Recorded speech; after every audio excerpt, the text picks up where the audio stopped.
वंदे मातरम। कुछ लोगों ने सवाल उठाया है तिरंगे के स्वाभिमान पर। उन्हें मालूम ही नहीं है कि हिंदुस्तानियों के लिए क्या होता है तिरंगा। अगर ये समझ गए तो सब समझ में आ जाएगा। ये कपड़ा नहीं है तिरंगा, ये कपड़ा नहीं है तिरंगा, चादर है देश दे तन दी, जो ना समझे उसनू फौजी समझो दे भाषा गन दी। साड़ी शान तिरंगे दी मित्रों सानू जिंद जान तो प्यारी, दुनिया दे हर एक झंडे पे साड़ा एक तिरंगा पारी, दुनिया दे हर एक झंडे पे। पता है ऐसे लाखों करोड़ों पागल आशिक हैं उस तिरंगे के, जो चाहते हैं जब उनकी लाश लौट कर आए ना उनके घर में, तो उनकी लाश का कफन जो हो वो तिरंगा हो। और उस पर सवाल उठाने वाले हैं। आज वो कश्मीर की मैडम, अगर आप महिला नहीं होती तो अलग ही कुछ टोन होती। ये कहा कि वो तिरंगा हाथ में नहीं लेंगे, उन्हें कश्मीर का झंडा चाहिए वापस, उन्हें 370 वापस चाहिए। अरे तुम किसी नेता के बारे में बोलते, किसी के बारे में बोलते, मैं कभी आप पर ऐसी बात भी नहीं करता, लेकिन बात यहां पर यह है आप तिरंगे का अपमान कर रहे हैं। यार यहां समस्या ही तो यही है ना कि वो तिरंगा ही अगर आप समझ गए ना, इस देश का स्वाभिमान है, अभिमान है। जिस तिरंगे को ना तूफान में लेकर, बरसात में लेकर, पानी से लेकर, आग से लेकर, गर्मी से लेकर, ठंड से लेकर, बर्फ से लेकर, वहां रेगिस्तान तक में ना फौजी पागलों की जैसा होल्ड करता। मैं फौजी नहीं हूं, लेकिन हिंदुस्तानी होने के नाते यार खून नहीं खोलता आप लोगों का। और पता नहीं ऐसो को इनको चुन के फिर से ले आते हो और आप बरगला जाते हो। तो मैं बहुत कुछ बोलना चाहता हूं, लेकिन हम बाहर की दीवारों को रंग रोगन से चमकाते रहे। जिन्हें घर सौंपा था वही दीमक बनकर घर को खाते रहे। जब छाती से लहू निकला तब ये एहसास हुआ, जिन्हें हमने गोद में बिठाला था वही खंजर से घात लगाते रहे। मैं उन लोगों की बात कर रहा हूं जिन्हें ना इस वतन में पता नहीं क्या तकलीफ है। पहली बात तो इनको नेता, मतलब एक पॉलिटिशियन जो रिप्रेजेंट करता है संसद में भारत की ना डेमोक्रेसी यार इस देश में, ऐसे भी कुछ नेता हैं जो दिन रात मेहनत करके इस वतन को इकट्ठा करने की कोशिश करते हैं, और एक ऐसे हैं जो सिर्फ लड़वाने की कोशिश करते हैं। मैं बात कर रहा हूं उन मैडम की, उन मोहतरमा की, जिनने आज एक स्टेटमेंट दिया है कि उन्हें वो भारत के तिरंगे को नहीं पकड़ेंगी। सरकारी ऑफिसेस है उसमें वो तिरंगे को टेबल्स पे नहीं रखने देंगे, उसको हाथ नहीं लगाएंगे, तिरंगा नहीं फहराने देंगे। क्यों? क्योंकि उनको कश्मीर का झंडा वापस चाहिए। कुछ शर्म नाम की कोई चीज है मैडम आप में? और उनकी एक पूरी सड़े दही बड़े वाली गैंग, चमन चिलगोचों की गैंग और पान की थूक जैसी सोच रखने वाले, वो एक पूरी एक ऐसी गैंग है जो ये कहती है कि हमें 370 वापस दो। जब थी तब क्या कर लिया था तुम लोगों ने? बर्बाद किया। तुमने बच्चे मरवाए हैं, तुम लोग हरामखोर कातिल हो, तुम लोग साले, तुम लोग कातिल हो। उन बच्चों को, इन मासूम बच्चों को जिसको तुम लोग बरगला कर फटने बोलते हो। अभी सोचा इन नेताओं के खुद के इनने बच्चे भेजे?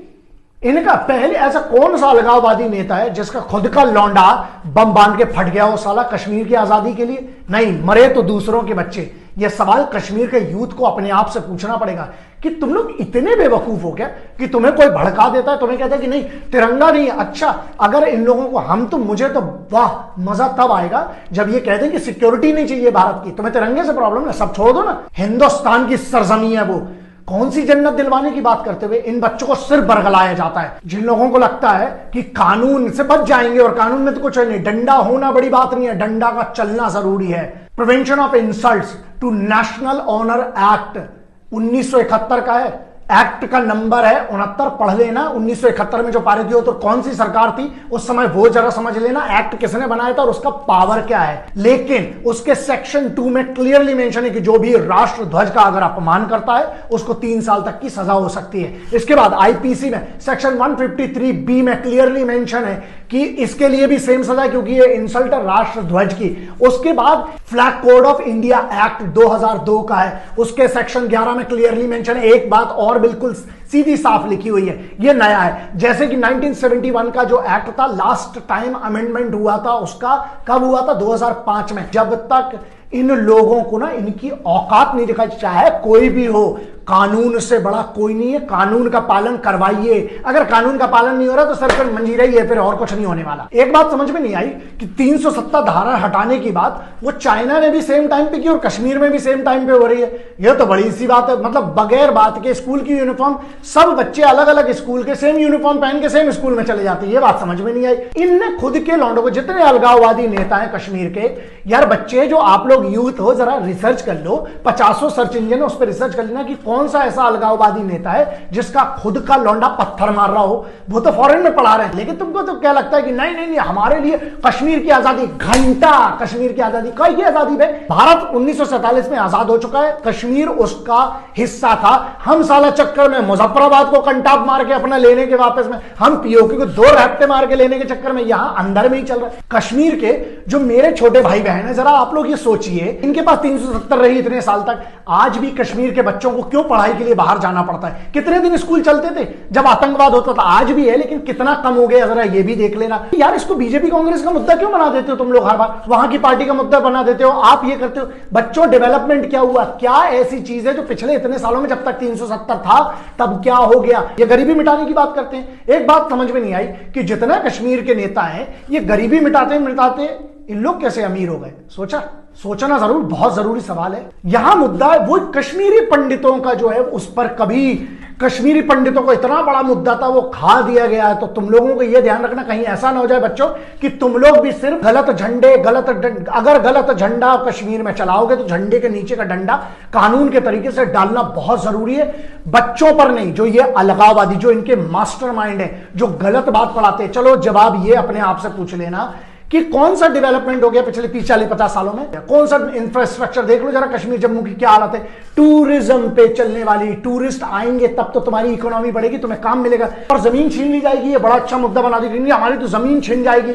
पगले अगले हो गए, ऐसे कैसे छीन जाएगी जमीन? अगर कोई मेरे कपड़े छीन के ले जाएगा तो आप कुछ बोलोगे? आपके संवैधानिक राइट्स है ना, संविधान से चलेगा। मैं बोल रहा हूं कि बीजेपी चलाएगी, कांग्रेस चलाएगी, मैं ये कह रहा हूं कॉन्स्टिट्यूशन के हिसाब से। इसके बाद एक सवाल ये उठ गया, जो 370 को हटाया, मालूम है किसके आदेश पे हुआ है? भारत के महामहिम राष्ट्रपति जी के, उनका सिग्नेचर लगता है राजपत्र पर, है ना। मतलब तुम ये कह रहे हो कि सुप्रीम कोर्ट को मानते नहीं हो तुम, राष्ट्रपति गलत है, फौज तुमको गलत लगती है, तुम लोगों को फिर सही क्या लगता है बे?